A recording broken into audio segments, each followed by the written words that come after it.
Hello everyone, welcome to Glance Academy. दोस्तों, UP PCS prelims 2025 जो आपकी 12 अक्टूबर को एग्जाम है, मुश्किल से एक महीना आप लोगों के लिए बचा हुआ है। लेकिन बहुत सारे बच्चों के ऐसे क्वेरीज आ रही थी, कमेंट आ रहे थे कि सर यूपी पीसीएस के लिए सीसेट के पेपर को आप थोड़ा सॉल्व करा देंगे तो थोड़ी मदद हो जाएगी। तो यहाँ पर हम लोग आज यूपी पीसीएस के लिए सीसेट के पेपर को सॉल्व करेंगे, प्रीवियस ईयर पेपर को। यहाँ पर आप देखोगे कि जो हमारा इससे पहले पेपर हुआ था दोस्तों 22 दिसंबर 2024 को हुआ था, और सेकेंड पेपर को हम लोग सॉल्व करेंगे। लेकिन यहाँ पर मैं आप लोगों को एक छोटी सी टिप्स देना चाहूंगा जो बहुत ही इंपॉर्टेंट होगी कि केवल अगर आप प्रीवियस ईयर पेपर की वीडियो देख के अगर अपना काम चलाना चाह रहे हो, चाहे इस प्लेटफॉर्म से चाहे किसी भी यूट्यूब वीडियो से, तो ये मान के चलो कि आप में अपना कॉन्फिडेंस नहीं आएगा। जब तक आप प्रीवियस ईयर पेपर को खुद से सॉल्व नहीं करोगे, प्रैक्टिस पेपर को खुद से सॉल्व नहीं करोगे, मार्केट टेस्ट सीरीज को नहीं सॉल्व करोगे, तब तक आप में कॉन्फिडेंस का लेवल वो नहीं रहेगा जो रहना चाहिए सीसेट को क्वालिफाई करने के लिए। तो फिर सर प्रश्न उठता है कि फिर आप वीडियो क्यों करा रहे हो? ये इसलिए कराई जा रही है ताकि आपको एक अप्रोच पता चले कि कम्युनिकेशन के पेपर को कैसे सॉल्व करना है, हिंदी के पेपर को कैसे सॉल्व करना है। क्योंकि सीसेट मेरे भाई रटने का पैटर्न है ही नहीं, ये समझने का है कि कब कौन सी तरीके से आपको सॉल्यूशन निकालना है। तो आप प्रीवियस ईयर की वीडियो देख के एक आइडिया ले सकते हो कि हाँ, ऐसे प्रश्नों को, ऐसे पैराग्राफ्स को हम कैसे डील करें। लेकिन जब तक प्रैक्टिस नहीं करोगे ना, तब तक आप उतने कॉन्फिडेंट नहीं हो पाओगे जितना होना चाहिए। तो मेरा यह सजेशन रहेगा कि आप जरूर अपने से कहीं ना कहीं डेली सीसेट की एक टेस्ट सीरीज जरूर करना, चाहे प्रीवियस ईयर पेपर ही कर लो, चाहे कोई मार्केट से टेस्ट सीरीज ले लो। अब बहुत सारे बच्चों की ये भी क्वेरीज थी कि सर इस पे कोई एक डिटेल्ड वीडियो बना दीजिए कि किस तरीके से अगले एक महीने में हम इस चीज को कवर करें। तो यहां पर आप मेरे यूट्यूब चैनल पर आओगे, यहाँ पर जब आप मेरे YouTube चैनल पे आओगे ग्लैंस एकेडमी पर, तो इसमें आप प्लेलिस्ट में देखोगे या नॉर्मली वीडियो के सेक्शन में अगर आप यहाँ पर देखोगे, वीडियो सेक्शन में, यहाँ पर वीडियो सेक्शन पे क्लिक करेंगे तो यहाँ पर आपको देखने को मिलेगा कि मैंने कुछ हफ्ते पहले, मतलब 5-6 दिन पहले, ये देखिए, ये यहाँ पर आप देख पा रहे होगे कि मैंने 40 डेज पहले की जो है कि मतलब जो बचे हुए 40 दिन, उसमें सीसेट को कैसे क्वालिफाई किया जाए, इसको पूरा डिटेल से बताया। तो आप लोग यूट्यूब पर जाकर ये वीडियो जरूर देख लीजिएगा। तो चलो शुरू कर लेते हैं अपनी आज की क्लास को। पहले क्वेश्चन से हम लोग शुरुआत करेंगे। तो उम्मीद करता हूं बहुत अच्छा प्रयास रहेगा ये मेरा, और आप लोगों को पसंद आएगा। तो वीडियो को लाइक करके शेयर करिएगा। देखो, पहला हिंदी का पेपर है। हिंदी के क्वेश्चन में क्या कह रहा है? कुशासन का संधि विच्छेद बताइए। देखिए, अब यहां पर कुशासन का संधि विच्छेद क्या होगा? तो संधि विच्छेद अगर आप लोगों ने नहीं पढ़ा है तो मैंने बताया भी था कि हिंदी में पढ़ना जरूरी है। अब यहाँ पे कुश प्लस आसन है या कुशा प्लस आसन है, कुशा प्लस सन है या कु प्लस शासन है। बहुत सारे बच्चों ने क्या किया था मेरे भाई? डी लगा दिया था, कु प्लस शासन। लेकिन मेरे भाई ये संधि विच्छेद था ही नहीं, ये संधि विच्छेद था ही नहीं। क्योंकि भाई शासन का एक अलग अर्थ निकल रहा है और कु मतलब हो गया बुरा शासन, ये उपसर्ग था। जबकि आपको लगाना क्या था? कुश प्लस आसन। आसन मतलब मतलब धारण करना, या आसन मतलब बैठना, और उसमें जब कुश हम लगा रहे हैं तो कुशासन बन रहा है, ये संधि विच्छेद होगा। बहुत सारे बच्चों ने इस पे क्या किया? कु प्लस शासन लगाया और जल्दी जल्दी में आगे बढ़ गए। तो ऐसी छोटी छोटी मिस्टेक्स को आपको ढूंढना है ताकि इजिली आप कर पाओ। क्यों हुआ? क्योंकि इस संधि में कुछ से हमने उठाया छोटा आ, और आ आसन में बड़ा आ उठाया, टोटल हो गया बड़ा आ, और इसी को हमने यहाँ पे कुशासन कर दिया। बात समझ में आ गई मेरे भाई? तो बहुत सारे बच्चों ने ये गलती की थी लास्ट टाइम। चलो अगले प्रश्न को हम लोग देखते हैं। क्वेश्चन नंबर सेकंड में क्या कह रहा है कि निम्नलिखित में से किस वाक्य में सातत्य बोध क्रिया है? अब भाई सातत्य बोध का मतलब क्या होता है? इंग्लिश में होता है कि कंटिन्यूअस। सातत्य मतलब सतत चलने वाली प्रक्रिया। इस शब्द पे फोकस करो ना। देखो, आज की जो मेरी क्लास है उसमें पढ़ाने का क्या मतलब है? मेरा आज की क्लास में जो आपको पढ़ाने का पर्पस है वो यही है कि ये जो छोटे छोटे टर्म्स आती ना, इनको पहचानना, इनको ब्रेक डाउन करना, ताकि आपका प्रश्न आसान हो जाए। सातत्य मतलब सतत चलने वाली क्रिया, इसको हम लोग इंग्लिश में प्रेजेंट कंटिन्यूअस भी कहते हैं। या फिर आप जो है कि इस तरीके की पहचान हिंदी में कि रहा है, रही है, इस तरीके के सेंटेंस लगाते हैं। तो मेघा गीत सुनाती है, वह स्कूल के लिए निकल चुका है, पृथ्वी सूर्य के चारों ओर घूमती है। अब आप कहोगे सर ये भी तो प्रक्रिया लगातार गतिशील है, लेकिन ये यूनिवर्सल है। यहां पर हम उस बात पे नहीं करेंगे अपवादिक स्टेटमेंट में, बल्कि लड़के बेहतर खेल खेल रहे हैं, हम अपने सामने देख रहे हैं कि दे आर प्लेइंग, मतलब वो खेल रहे हैं, बेहतर खेल रहे हैं। तो लड़के बेहतर खेल खेल रहे हैं, इस वाक्य में सातत्य बोधक क्रिया देखने को मिलती है। जिस क्रिया के निरंतर चलने का बोध होता है उसे ही हम सातत्य बोधक या नित्यता बोधक क्रिया कहते हैं। समझ में आ गई मेरी बात भाई? तो यहां पर यह प्रश्न इस तरीके से सॉल्व करना था। अब बताने का पर्पस समझ में आ रहा है कि ये छोटी छोटी चीजों को आपको सीखना है कि हाँ सर, इस बार के सीसेट में ये गलती नहीं होनी चाहिए। अगला प्रश्न है, जिस मूल शब्द में विकार होने से क्रिया बनती है उसे हम क्या कहते हैं भाई? क्रिया कोई सी भी बनाइए आप, उसमें कोई भी शब्द किसमें क्रिया बनती है? धातु में, उसे हम क्या कहते हैं? धातु बोलते हैं। और धातु में ही जो है कि हम मिलाकर क्रिया बनाते हैं। समझ में आ गई? तो यहां पर आप देखोगे इसे हम धातु कहते हैं। धातु में कोई भी विकार अगर हम शब्द, मूल शब्द क्या हो गया? धातु हो गया, उसमें हम कोई भी विकार मिलाएंगे तो क्रिया बन जाएगी। जैसे खेल क्या हो गया? मूल शब्द हो गया, और उसमें जो है कि हम कोई विकार लगा देंगे या फिर प्रत्यय लगा देंगे ना, तो खेलना क्रिया होगी, एक क्रिया होगी। जिस मूल शब्द के विकार से होने से क्रिया बनती है उसे धातु कहते हैं। जिन शब्दों में लिंग वचन कारक कोई विकार नहीं होता है उसे अव्यय कहते हैं। जो शब्द संज्ञा के स्थान पर प्रयोग किए जाते हैं वो सर्वनाम कहलाते हैं। अब जैसे राम खाना खाता है, तो राम क्या है? संज्ञा है। लेकिन अगर मैं राम की जगह कह दूं वह खाना खाता है, श्याम की जगह मैं कह दूं कि वो खाना खाता है, या सीता की जगह कह दूं वह खाना खाती है, तो ये सर्वनाम हो जाएंगे। तो इस तरीके से आपको देखना था। क्लियर होगी बात? तो ये भी आपका उत्तर हो जाना चाहिए सही। अब यहाँ पर बहुत बच्चे कहेंगे कि सर ये तो हमें आ रहा है, आप आगे बढ़िए ना, आप जो है कि कुछ दूसरा बताइए। भाई देखो, पीवाईक्यू में जो भी एक तरफ से आएगा वो मैं बताते चलूंगा, लेकिन 2-3 चीजें नहीं कराऊंगा। रीजनिंग और मैथ यहाँ पर टाइम वेस्ट नहीं करूंगा। इंग्लिश में जरूर करा दूंगा, कम्युनिकेशन और हिंदी कराऊंगा, ताकि आप लोग कम समय में चीजों को समझ पाए। क्लास थोड़ी लंबी होगी, लेकिन कोई बात नहीं, हम लोग पूरे पेपर को करेंगे एक एक दिन में ही। यहां पर देखोगे, यहां पे शब्द दिया हुआ है और अनेकार्थी शब्द। अब यहां से क्या समझ में आया कि आपको हिंदी में अनेकार्थी शब्द भी पढ़ने हैं, कि एक ही शब्द अनेक अर्थ रखता है। जैसे सोने की बात करें तो धतुरा भी कहा जाता है उसे। धतुरा क्या होता है? धतुरे का जो है कि एक अर्थ सोना भी होता है और एक तरफ जो इसकी नशा करने की चीज भी हो गई। तो यहां पे अगर आप देखोगे, अली, आली, सिखी, शेष, बहुत कंफ्यूजिंग दिया था ये अली और आली, बहुत कंफ्यूजिंग था। अब यहां पर आपको जब मिलान करने बैठोगे मेरे भाई, तो मिलान कैसे होगा? चलो आपको कोई नहीं पता, शेष पता है? शेष मतलब क्या होता है? रिमेनिंग, बचा हुआ। इसमें देखो कुछ ऐसा दिख रहा है शेष का, तो यहां से आप देख सकते हो कि शेष का सर शेषनाग भी हो गया और बचा हुआ ये भी हो गया। फिर हमने सिखी, सिखी जो अगर आप देखोगे तो सिखी का सामान्यतः क्या हो जाता है? शिखर भी बनता है, पर्वत हो गया, या मोर के ऊपर जो पंख के ऊपर लगे होते हैं ना, सिखी, उसको भी हम लोग बोलते हैं। तो ये आपका हो जाएगा मोर और पर्वत। अब बात आएगी अली और आली की मेरे भाई। तो अली क्या होते हैं? भंवरे होते हैं जो फूलों के ऊपर भंवराते हैं। तो अली हो गया भंवरा या कोयल, और आली हो गया आपका सखी और पंक्ति। ठीक है?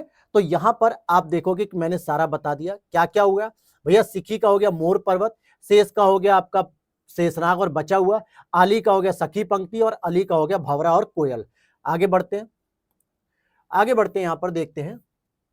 देखिए इसी तरीके से इन्होंने मिलान भी किया है। आप देखोगे क्या लिख रहा है? अली का भंवरा कोयल, अली का सखी पंक्ति, सिखी का मोर पर्वत, शेष का शेषनाग या बचा हुआ। क्लियर है? आगे देखते हैं, अगला प्रश्न आपका है। अब यहां पर इस प्रश्न को फोकस करिए। शब्द और संधि के नाम पूछ रहा है। संधि से एक ही पेपर में 2 क्वेश्चन आ गए। अब जितने बच्चों ने आरओ की तैयारी की है ना मेरे भाई, मैक्सिमम बच्चे आरओ की तैयारी किए, और आरओ में जो है कि संधि कोई चैप्टर है ही नहीं, लेकिन फिर भी मैंने कई बार कहा था, जब मैं आरओ के पीवाईक्यू पढ़ा रहा था, वहां पे हिंदी की क्लास ले रहा था, मेंस के एग्जाम के दौरान मैं नोट्स बनाए थे, तो मैं पढ़ा रहा था वहां पे। मैंने कहा था कि अगर आपको अपनी वर्तनी सही करनी है, अगर आपको अपने जो है कि उपसर्ग सही करने हैं, तो आपको संधि पढ़नी पड़ेगी। और इसमें भी कह रहा हूं कि संधि पढ़ लेना मेरे भाई। 3 प्रकार की संधि है, थोड़े बड़े होती है, लेकिन मेन संधि जरूर पढ़ लो, स्पेशली स्वर संधि में, जिसमें आपके गुण संधि, यड़ संधि, दीर्घ संधि, वृद्धि संधि, ये सब आती है। इसको जरूर पढ़ लो, यहां से प्रश्न बनता है। आप देख लो एक ही पेपर में 2-2 बन रहे हैं, फिर कहते हो सर हमें पैटर्न नहीं पता चल रहा है कि कहां से आ रहा है। नदीश्वर भैया, अगर आप इसमें देखोगे नदी प्लस ईश्वर के हिसाब से बनेगा ये। ठीक है? नदी प्लस ईश्वर, तो ये क्या हो जाएगा? दीर्घ संधि हो जाएगा, क्योंकि आप नदी कैसे लिखते हो? ऐसे लिखते हो, और ईश्वर कैसे लिखते हो? ऐसे लिखते हो। और जब यहां पे दोनों बड़ी ई की मात्रा मिलेंगी आपस में, या अल्टीमेटली जो है कि बन क्या रही है? बड़ी ई की मात्रा, या सिंपल देख लो इसमें बड़ी ई की मात्रा हो रही है, अर्थात ये दीर्घ संधि हो गई। क्लियर होगी बात? फिर कह रहा है महोत्सव, महोत्सव कह रहा है, महा प्लस उत्सव, तो इसको आप देखोगे ये गुण संधि में कन्वर्ट हो गया। मतैक्य, मत प्लस ऐक्य, कैसे लिखा गया ये? मत प्लस ऐक्य। अब मत मतलब क्या होता है? कि अपना विचार रखना, और ऐक्य के साथ जब हम जोड़ते हैं इसको, तो ये हो जाएगा आपका वृद्धि संधि हो जाएगा। और पित्रादेश, पितृ का देश, इस तरीके से भी कह सकते हो, तो इसका हो जाएगा आपका यण संधि। क्या हो जाएगा? यण संधि। तो कहने का मतलब है कि आपको ये चारों संधि के अगर बेसिक नियम पता रहेंगे, तो कोई भी एग्जामिनर कितना भी एग्जाम्पल दे दे, कोई फर्क नहीं पड़ता, हमें नियम पता है, हम आराम से सॉल्व कर लेंगे। सी ऑप्शन इज करेक्ट हो जाएगा। आगे देखते हैं यहां पर, क्वेश्चन नंबर 6 की हम बात करते हैं।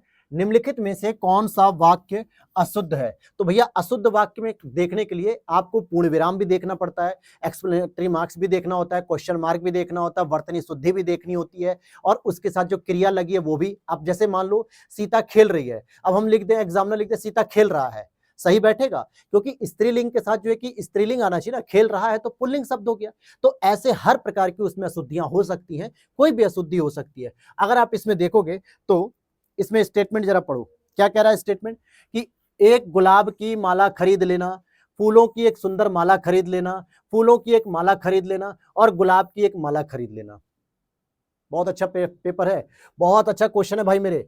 देखो अगर स्टेटमेंट पढ़ो, एक गुलाब की माला खरीद लेना, एक गुलाब, फोकस किस पे हो रहा है? एक गुलाब केवल, यानी नंबर ऑफ 1 पीसेस। तो क्या एक गुलाब के फूल से आप माला बना लोगे क्या? वो तो एक सिंगल फूल हुआ ना।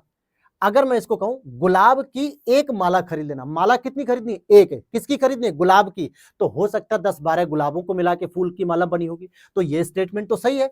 और फूलों की एक माला खरीद लेना, माला एक खरीदनी है, किसकी? फूलों की, कई सारे फूल मिला सकते हो। फूलों की एक सुंदर माला खरीद लेना, ये भी सही। लेकिन मेरे भाई जो पहला वाला है, अगर आप इस पे फोकस करो, पहले वाले पे, कि एक गुलाब की माला, एक गुलाब की कोई माला बनती है क्या? नहीं बनती है। एक गुलाब तो केवल एक सिंगल पीस ऑफ फ्लावर हो गया। तो इसीलिए इसको कहा गया कि ये स्टेटमेंट गलत हो गया। समझ में आ रही बात? ऐसे ही आपको चीजें सीखनी है। नेक्स्ट है, ब्रज भाषा किस अपभ्रंश से विकसित हुई है? और मैंने अपने सिलेबस में ये लिखा हुआ है कि भाई बोलियां भी पूछी जाती हैं। आपको सिलेबस कहां मिलेगा? टेलीग्राम पे जाओगे, टेलीग्राम पे ध्यान देना कि 15.6 के सब्सक्राइबर लगभग हो चुके हैं, उससे ज्यादा ही हो चुके हैं।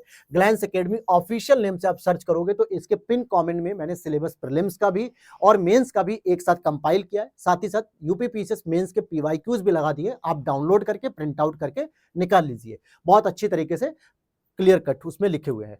तो यहां पूछ रहा है आपसे कि ब्रज भाषा किस अपभ्रंश से विकसित हुई है? तो ये सौरसैनी अपभ्रंश से विकसित हुई है। किससे? सौरसैनी अपभ्रंश से। ब्रज भाषा सौरसैनी अपभ्रंश से विकसित हुई है, जो आगरा, मथुरा, एटा, अलीगढ़, मैनपुरी, फर्रुखाबाद, बुलंदशहर, बदायूं, धौलपुर, ग्वालियर आदि क्षेत्रों में ब्रज भाषा बोली जाती। ब्रज भाषा का विकास केवल उत्तर प्रदेश में नहीं था, उत्तर प्रदेश के साथ साथ मध्य प्रदेश और राजस्थान के भी कुछ क्षेत्रों में था, क्योंकि मथुरा से सटा हुआ जो राजस्थान का क्षेत्र है, आगरा सटा हुआ जो राजस्थान का क्षेत्र है, इनमें भी ब्रज भाषा का प्रयोग किया जाता था। आगे चलते हम लोग। निम्नलिखित में से अंतस्थ व्यंजन नहीं है, अंतस्थ व्यंजन नहीं है। अब अंतस्थ व्यंजन य र ल व स को कहा जाता है, य र ल व। ठीक है, 4 वर्ड होते हैं इसमें, कौन कौन होते हैं? य र ल व। अब यहां पे आप ढूंढ लो, प भैया प तो है ही नहीं, व होता है, र होता है, ल होता है और य होता है। य र ल व, इनको अंतस्थ कहा जाता है। कमेंट करके जरा बताना मेरे भाई कि जो आप इसको पढ़ते हो, स को पढ़ते हो, ये स पढ़ते हो, ये पढ़ते हो और ये, इसको जो है कि किस कैटेगरी में रखा था? क्या इसको ऊष्म व्यंजन कहा जाता है या कोई और व्यंजन कहा जाता है? जरा बताना। जब ये प्रश्न पूछ सकता है एग्जामिनर, तो इस बार ये भी तो पूछ सकता है कि नहीं पूछ सकता है? या संयुक्त अक्षर पूछ सकता है, जैसे त्र, ज्ञ, स्र, ये सब किससे बनना है? संयुक्त अक्षर है। अगर आप देखोगे ये जो ज्ञ है, ये क्या अकेला वर्ण है? नहीं, ये 2 वर्णों के मिलन से बन रहा है। क्या अगर आप इसकी बात करोगे त्र, क्या ये अकेला वर्ण है? नहीं, ये त और र के मिलन से बन रहा है। तो ऐसे भी प्रश्न पूछे जा सकते हैं। यही पैटर्न है एग्जामिनर को पकड़ने का कि भैया वो ऐसे सिलेबस को पूछ रहा है, तो हमें ये तैयार करके आना होगा। और हो सकता है कि अगर मेरी इस समय जुबान पे सरस्वती जी बैठी हो तो ये प्रश्न डायरेक्ट आ जाए इस बार कि भैया इनको क्या कहा जाता है। तो जरा देख लेना कि किसको तालु सा कहते हैं, किसको दंत सा कहते हैं, किसको मूर्धा सा कहते हैं, ये भी पूछ सकता है। बहुत सारे बच्चों ने क्या पढ़ा है हमारे यूपी बोर्ड में? छोटा सा, खटकोड़ सा, बड़ा सा, सीटी वाला सा, सादा सा, ऐसे पढ़ा है। और ऐसे नहीं पढ़ना है, एग्जामिनर ऐसे नहीं पूछेगा। तो जरा इस चीज को ध्यान रख लेना। आगे चलते हैं। निम्नलिखित में से कौन सा प्रत्यय है? प्रत्यय और उपसर्ग का परिभाषा पता है कि नहीं? प्रत्यय हमेशा यस प से ही ले लो कि किसी भी शब्द के पीछे लगता है दोस्त मेरे, किसी भी शब्द के पीछे लगता है। उपसर्ग की अगर मैं बात करूं तो उपसर्ग कहां लगता है मेरे भाई? आगे लगता है। तो बताओ अब फिर इसमें प्रचार, पराजय, पूजनीय, प्रतिध्वनि, बताइए। जल्दी मैं लाइव सेशन भी लेना शुरू करूंगा, जिससे आप लोग भी क्या करोगे, इंटरेक्ट हो पाओगे इसमें और क्वेश्चन के आंसर बताओगे। फिलहाल अभी हम इस पे बात कर रहे हैं, क्या बात कर रहे हैं हम इसमें कि प्रत्यय किसमें है। अब जैसे अगर मैं प्र को अलग करता हूं, प्र को अलग करता हूं, 4 अलग कर दूं, तो चलो आप कहोगे सर कि मैंने 4 अलग कर दिए, अब प्र अलग कर दिए, तो भैया प्र का तो उपसर्ग बन रहा है ना, ये तो प्रत्यय बना नहीं।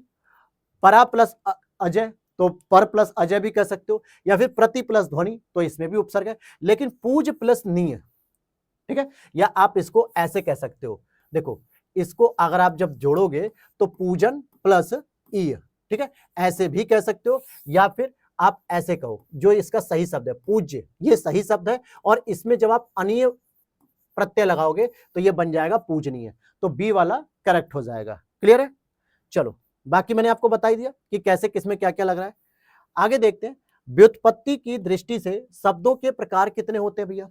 ये थोड़ा प्रश्न टफ था, कह सकते हो कि ये जिसका हिंदी ऑप्शनल होगा वो व्यक्ति कर पाएगा, या जिसने जो है कि हरदेव भारी या वासुदेव नंदन जी की पुस्तक पढ़ी होगी, कामता प्रसाद जी की पढ़ी होगी, वो कर पाएगा, क्योंकि डायरेक्टली ये प्रश्न नहीं बन रहा था। कई बच्चों ने पढ़े हैं, तो हम लोगों ने क्या पढ़े, सीधे सीधे कि सर ऋण, यौगिक और योग ऋण होता है, लेकिन इसमें क्या है, तद्भव, तत्सम और देशज, ये 3 शब्द ले लिए हैं। जैसे तद्भव शब्द क्या होते हैं और तत्सम क्या होते हैं?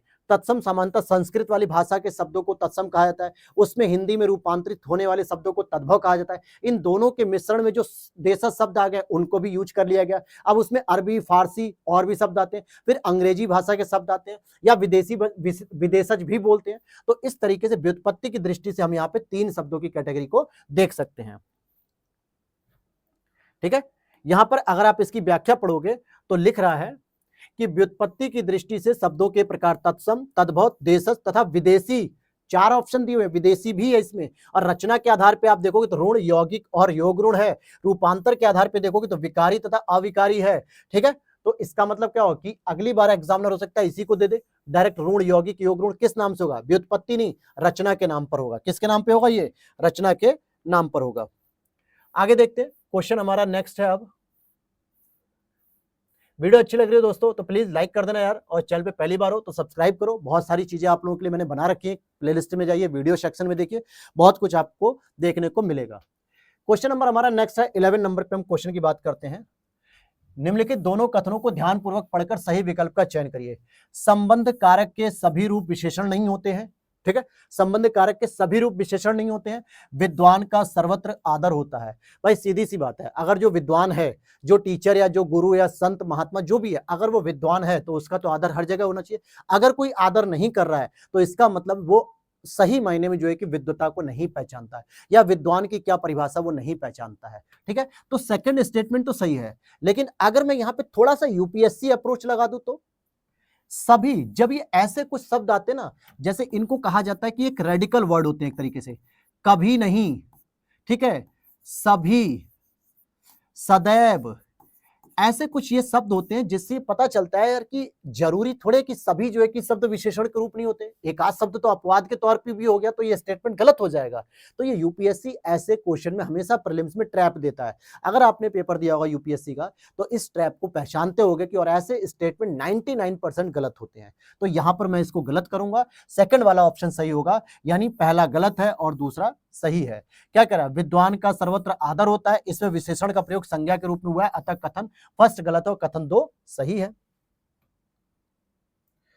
क्वेश्चन नंबर नेक्स्ट है हमारा, शुद्ध वर्तनी वाले शब्दों को चुनिए भैया। आरओ के परीक्षा में भी आया था शुद्ध शब्द, याद है? बिल्कुल, मैंने आरओ की परीक्षा से पहले शुद्ध वर्तनी पढ़ाई थी और कहा था कि संधि बहुत जरूरी है। जिन लोगों ने नहीं देखी क्लास ना, आज भी जाके देख लो, यूट्यूब पे पढ़िए, बहुत सारे क्लासेस में वहीं से प्रश्न आया था। बात करते हैं, कह रहा है कौन सा सही विकल्प। अच्छा, जब ऐसे प्रश्न आते हैं ना यार तो ज्यादा दिमाग लगाना पड़ता है, क्योंकि आपको एक शब्द नहीं देखना है, 1 2 3 4 और 4 चौक 16, 16 शब्दों को देखना है एक बार में, तब जाके आप आंसर निकाल पाओगे। अगर मैं देखूं कि इसमें क्या करा है, सही विकल्प का चयन करिए। अष्टावक्र, इकलौता, संहार, मनः कामना, मनमोरा, संवरण, अहोरात्रि, कृतघ्नि, श्वेतांगिनी, संन्यास, श्रीमान, विद्वान, तदुपरांत निषाद, प्रतिछाया, नीरस। अब आप कहोगे सर कि समझ में नहीं आ रहा है कि कौन कौन से सही है कौन से नहीं। आओ एक एक करके हम लोग देखते हैं। ठीक है, एक एक करके अगर हम देखते हैं, देखो अगर आप देखोगे कि ये यहां क्या पूछ रहा है, यहां पूछ रहा है कि शुद्ध वर्तनी वाले जो है कि सही विकल्प। हाँ ठीक है, अच्छा एक कूट में दिए, देखो अष्टावक्र, इकलौता, संहार, मना कामना, ये स्टेटमेंट सही है। अब बहुत सारे लोग क्या करते हैं, मनोकामना पढ़ते हैं, क्या पढ़ते हैं कि सर हमारी तो मनोकामना पूरी नहीं हो रही है। भाई होगी कैसे पूरी, जब आप पढ़ ही गलत रहे हो, आप लिख ही गलत रहे हो। हिंदी में प्रचलन में चला आ रहा है, न्यूज़पेपर में देख लो, ऑफिशियल लेटर में देखो, जो सरकार भी जो है कि कई सारे ऑफिशियल लेटर जारी करती है, वहां भी मनोकामना है, चला आ रहा है। लेकिन सही मायने में तो मनोकामना है। तो ये स्टेटमेंट थी। अब बहुत सारे बच्चों ने क्या देखा कि सर हमने मनोकामना तो नहीं पढ़ा है, हमने काट दिया और ऑप्शन नंबर 1 काट दिया उन्होंने, जबकि ये तो सही था। ये क्या था, ये तो सही था मेरे भाई। ठीक है, तो पहला वाला स्टेटमेंट सही हो गया। ठीक है, तो ये सही है। अब दूसरे में देखो कि मनमोरा तो ठीक है, संवरण क्या होता है भैया, ये संवरण नहीं होता, ये स्वयंवर होता है। क्या होता है, ये स्वयंवर होता है, संवरण नहीं होता है। अहोरात्र होता है, अहोरात्रि नहीं होता है। देखो ये भी गलत है, अहोरात्र होता है मेरे भाई, अहोरात्रि नहीं होता है। ठीक है, और फिर दूसरा गलत हो गया।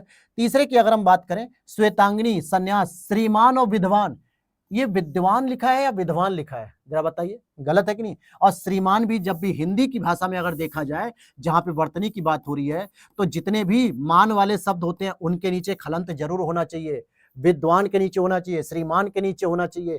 ठीक है, तो यहाँ पे हलंत नहीं है। और दूसरी बात, सन्यास को अगर आप देखोगे तो सन्यास ऐसे नहीं लिखा था, इसके ऊपर एक बिंदी भी रहेगी, सन्यास, तब जाके ये बनेगा। तो तीसरा भी गलत हो गया। चौथा देखते हैं, तदुपरांत। बहुत सारे लेटर में आपको क्या देखने को मिलता है कि तदुपरांत देखने को मिलता है। बहुत सारे सरकारी लेटरों की मैं बात कर रहा हूं, मेरे पास तो विभाग के लेटर आते रहते हैं, मैं विभाग से जुड़ा हूं तो विभाग के लेटर आते हैं, वहां पे तदुपरांत लिखा होता है। कोई बात नहीं, टाइपिंग करने वाला वहां पे कोई भगवान थोड़े बैठा है, हमारे में से कोई इंसान बैठा होगा, सही नहीं कर रहा बेचारा। निषाद, प्रतिछाया, नीरस, बिल्कुल सही है।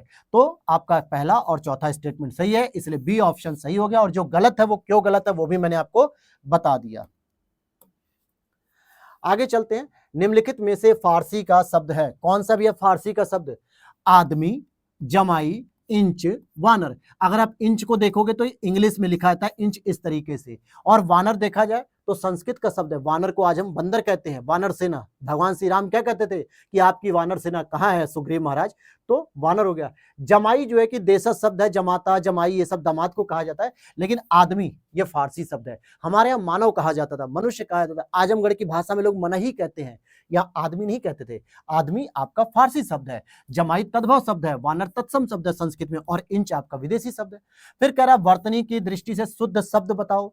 वैश्या, दुर्वस्था, बारात और महात्म्य। देखो बारात होता है, बारात, ठीक है, बारात नहीं होता पहली चीज, तो ये गलत हो गया यहाँ पे, सॉरी, बारात होता है यार, मैं वही तो कह रहा था, बारात, बारात होता है। और ये मेरे भाई महात्मा नहीं होता है, महात्मय होता है।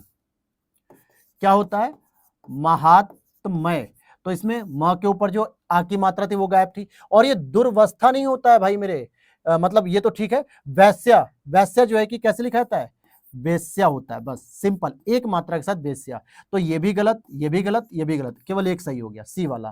ठीक है, आगे चले हम लोग क्वेश्चन नंबर 15 को देखते हैं। वीडियो अच्छी लग रही हो तो लाइक करिएगा। नीचे दिए गए विलोम शब्दों का एक युग्म गलत है। पहले तो कई सारे बच्चे इसमें कंफ्यूज थे इस बार आरओ में कि सर हमें तो पता ही नहीं चला कहाँ पे वो नहीं पूछ रहा है, कहाँ पे वो सही पूछ रहा है। हर जगह उसने प्रश्न में क्या कर दिया, नहीं है, नहीं है, नहीं है, और हम लोगों ने डायरेक्ट प्रश्न किया, सही मारते गए मारते गए। बहुत सारे बच्चों गलत हुए इस बार। प्रश्न पूछ रहा है गलत है भैया, ऐश्वर्य अनैश्वर्य ठीक है, उत्साहित निरुत्साह सही है।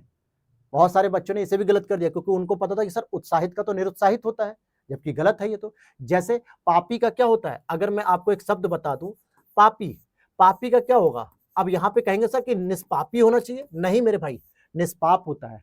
अपराधी का क्या होता है, ये नियम है, ये मैं अब यहाँ पे नियम आपको नहीं बताने बैठा हूं। अपराधी का क्या होगा, आपको लगेगा सर निरपराधी होना चाहिए, नहीं मेरे भाई, निरपराध होता है। अपराधी का क्या होगा, निरपराध होगा। ठीक उसी तरीके से उत्साहित का क्या होगा, निरुत्साह होगा। एकता, अनेकता, लेकिन ऐहिक और दैविक नहीं होता है।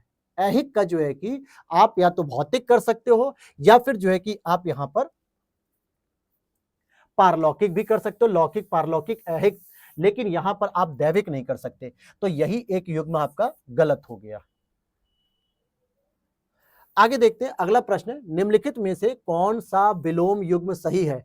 आहार का विहार होता है क्या, आहार, आहार का क्या होता है, विहार होता है क्या। विहार मतलब घूमना, आहार मतलब भोजन, दोनों में कहां संबंध है। भोजन कर रहे हो तो फिर निराहार हो जाओ, मतलब भोजन ना करो, तब तो बात बनती है।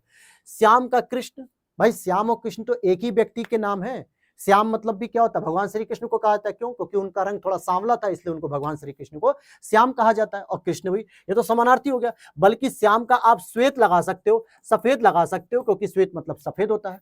संकीर्ण विस्तीर्ण, दिस इज द राइट, संकीर्ण विस्तीर्ण। और कृतज्ञ का जड़ नहीं होता है, कृतज्ञ का कृतज्ञ होता है। जो आपके एहसान को मानता है उसे कृतज्ञ कहते हैं, और जो आपके एहसान को नहीं मानता है, एहसान फरामोश होता है, उसे हम कृतज्ञ बोलते हैं। तो इसका तो अपोजिट कृतज्ञ होना चाहिए, और जड़ का चेतन होता है, राइट। तो ये हो गया, सी ऑप्शन इज करेक्ट हो गया।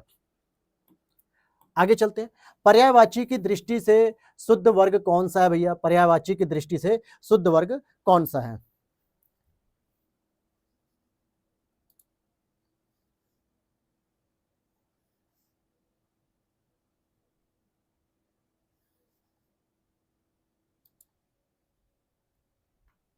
चलो यहां देखते हैं हम लोग, पर्यायवाची की दृष्टि से शुद्ध शब्द कौन से हैं।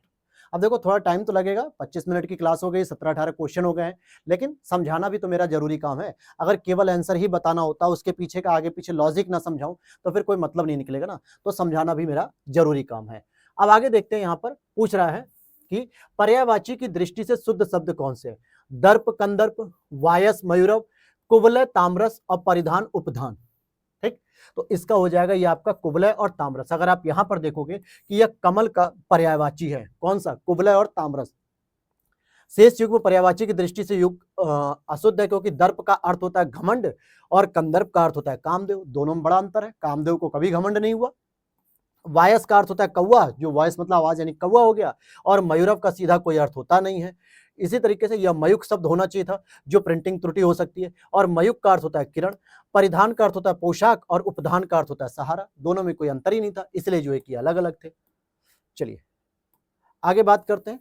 यहां पर सूची का मिलान करना है, और आपका शब्द और पर्यायवाची शब्द। देखो पर्यायवाची से कितनी बार ये प्रश्न आ रहा है, लेकिन अगर आप यहां पर देखोगे ना, तो थोड़ा सा ये बेटा मिस्टेक है, थोड़ा सा। ठीक, चलो देख लेते हैं। यहां पर अगर आप देखोगे कि मधु को अगर हम पर्यायवाची के रूप में देखें, तो बताइए मधु का क्या हो सकता है? मधु का यहां पर आप देखोगे अंगना, कांता, बासा, सुवास, सौरभ, सुरभि, भुसुर, भूदेव, अग्रगजा या कुसुमासर, माधव, ऋतुराज। चलो अगर हमने एक बार को छोड़ भी दिया, ब्राह्मण की बात कर लें, तो भैया ब्राह्मण में भूदेव के रूप में भी जाना जाता है, अग्र जन्मा के रूप में भी जाना जाता है, कि जो पहले जन्म लिया उसको भुसुर भी कह सकते हैं। चलो ये मान लिया हमने बी का 3। और सुगंधी की बात करें, सुगंधी मतलब जो सुगंधित होता है, तो अब यहाँ पे आप माधव को भी कह सकते हो, ऋतुराज को भी कह सकते हो, या फिर पत्नी को अगर हम कहें, तो पत्नी को जो अंगना में होती है, कांता, बासा, ये भी कहते हैं। तो इसमें थोड़ा सा कूट का मतलब कि ऑप्शन की थोड़ी दिक्कत है। तो हम लोग यहाँ पर आते हैं डायरेक्टली, देखिए क्या देते हैं। सूची सेकंड के पर्यायवाची शब्द के क्रम में जो बासा दिया हुआ है, 1 मिनट, जो बासा दिया हुआ है जिसका अर्थ भोजनालय होता है, जबकि दिए गए अन्य शब्दों के मतलब पत्नी के पर्यायवाची। इसी प्रकार 4 में कुसुमासर शब्द दिया है, जो मधु शब्द के पर्यायवाची से कोई संबंध नहीं रखता है, कुसुमाकर मधु का पर्यायवाची होता है। तो यानी यहाँ पे भी त्रुटि प्रिंटिंग मिस्टेक की है। तो इसीलिए जो है कि उत्तर कुंजी में तो सी दिया गया है, लेकिन हम लोग आगे बढ़ेंगे।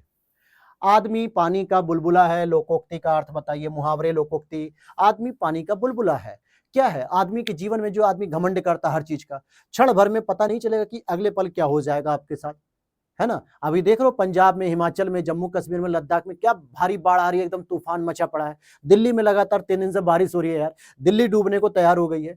तो प्रकृति के साथ छेड़छाड़ मत करो, प्रकृति से मत टकराओ भाई, इसलिए अगले पल का कोई पता नहीं। तो आओ जरा पानी का बुलबुला। तो मनुष्य का जीवन क्या होता है? नासवान होता है। जैसे पानी में हम लोग जब छोटे थे नहाते थे, तो साबुन के झाग से बुलबुले बनाते थे, जरा सा उंगली लगाते थे बुलबुला फूट जाता था। यानी उसी तरीके से मनुष्य का जीवन नासवान है। आज तुम इस शरीर पे गर्व कर रहे हो, आज तुम अपनी प्रतिभा पे, संपत्ति पे गर्व कर रहे हो, कल को खत्म हो जाएगी, कुछ पता नहीं चलेगा। तो इसीलिए इस लोकोक्ति का अर्थ हो गया कि मनुष्य जीवन नाशवान है। आगे बात करेंगे, तबेले की बला बंदर के सिर। क्या है इसका अर्थ भैया? कि अपराध करे कोई, पकड़ा जाए कोई। ये होता है इसका सीधा सीधा अर्थ। अब आ जाते हैं हम अपने इंपॉर्टेंट पॉइंट पे कि गद्यांश को कैसे सॉल्व करें। सबसे पहले हमें देखना पड़ेगा कि क्या ये गद्यांश 2 पॉइंट पे नहीं, एक ही जगह पे है। हम गद्यांश को सबसे पहले पचाते हुए पढ़ेंगे कि भैया गद्यांश का मतलब क्या है, एक एक चीज को समझते हुए। चलो आओ पढ़ते हैं। साहस की जिंदगी सबसे बड़ी जिंदगी होती है। बिल्कुल सही बात है भाई, आपको अपना कोई भी काम साहस के तौर पे करना चाहिए।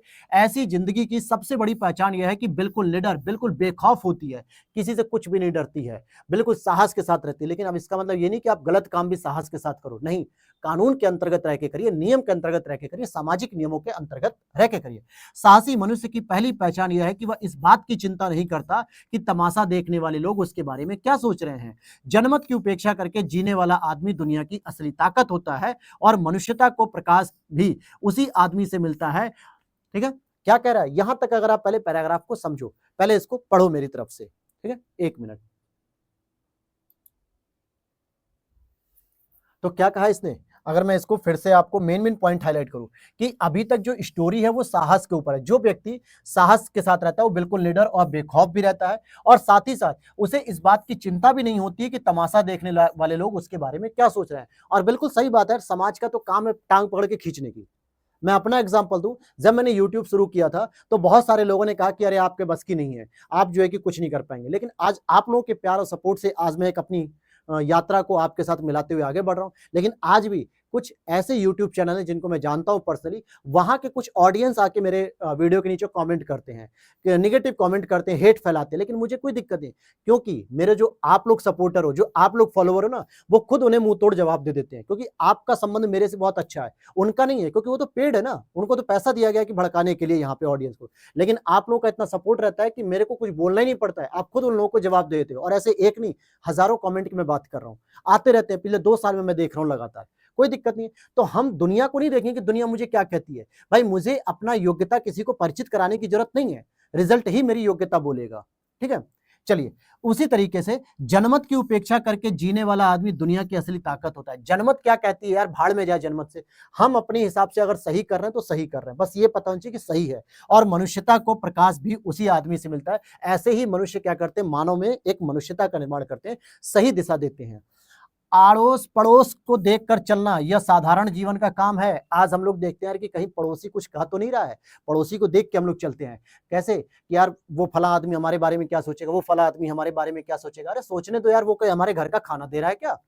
आगे, क्रांति करने वाले लोग अपने उद्देश्य की तुलना ना तो पड़ोसी के उद्देश्य से करते हैं और ना ही अपनी चाल की पड़ोसी की चाल की तरह मध्यम बनाते हैं। कितना अच्छा पैराग्राफ दिया है कि हमें जो करना है वो करना है। अपने देश को आजादी दिलानी तो दिलानी है, अपनी लक्ष्य को प्राप्त करना तो करना है, अपने दिन रात पढ़ाई करनी तो करनी है। लेकिन हमें पड़ोसी या समाज को देख के नहीं चलना है।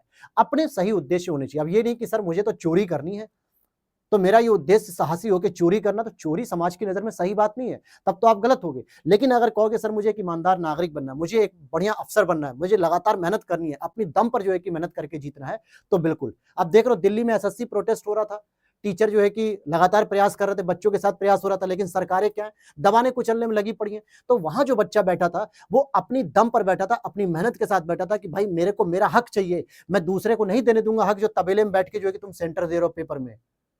तो ये बात यहां से दिख रही है। अब चलिए आगे चलते हैं, हम लोग पैराग्राफ के क्वेश्चन को देखते हैं।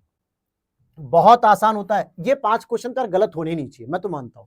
साहसी मनुष्य किस बात की चिंता नहीं करता, उसके बारे में लोग क्या सोचते हैं इसकी चिंता नहीं करता। स्टेटमेंट बिल्कुल सीधा है, बिल्कुल सीधा है भाई, कोई दिक्कत है ही नहीं इसमें।